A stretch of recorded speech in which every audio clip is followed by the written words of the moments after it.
राम राम बच्चों, आज हम श्रवण करेंगे प्रभु का पूरी सेना के साथ समुद्र के तट पर पहुंचना। रघुनाथ जी ने सुग्रीव को बुलाया और कहा कि अब चलने की तैयारी करो। तब सुग्रीव ने पूर्ण उत्साह दिखाकर कहा कि हाँ प्रभु, अब तो हमें तुरंत चलना चाहिए। महान बलवान रीछ, वानर और भालू गरज गरज कर प्रभु के सामने आए। सभी वानरगण उनकी जय जयकार करने लगे। सभी एकजुट होकर कहने लगे, आनंद कंद श्री राम जी की जय हो, प्रभु रघुनाथ जी की जय हो, जय हो, जय हो।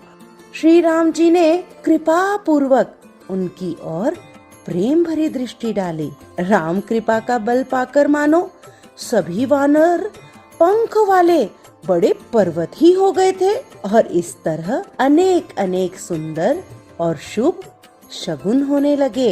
वहीं सीता जी के भी बाएं अंक फड़क फड़क कर मानो उन्हें कहने लगे कि श्री राम जी आ रहे हैं। और वहीं दूसरी ओर रावण के लिए अपशकुन होने लगे, क्योंकि जब श्री राम जी वानरों, भालुओं और रीछों की सेना को लेकर चले तो भला उसका वर्णन कौन कर सकता है।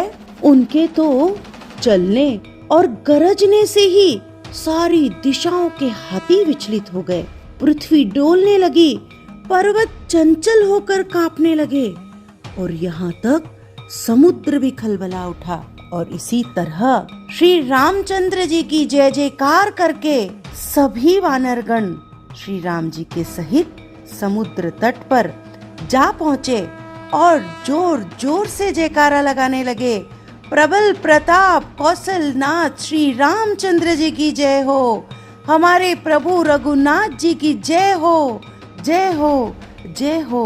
और तभी सभी राक्षस कुल की स्त्रियां और राक्षस लंका में भयभीत होने लगे। हनुमान जी का विचार आते ही वे सभी अपने राक्षस कुल की रक्षा करने का उपाय सोचने लगे और उन्हीं नगर निवासियों के वचन सुनकर रावण की रानी मंदोदरी बहुत व्याकुल हो गई और चिंतित हो गई।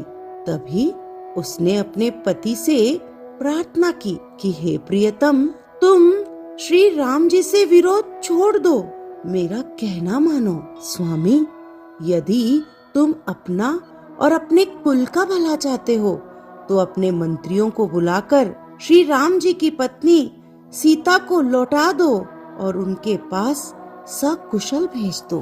परंतु मूर्ख और अभिमानी रावण ने कानों से एक बात तक नहीं सुनी और जाकर अपनी सभा में बैठ गया। सभा में जाकर बैठते ही उसने ऐसी खबर पाई कि शत्रु की सारी सेना समुद्र के उस पार आ गई है और वो अपने मंत्रियों से उसके बारे में सलाह करने लगा।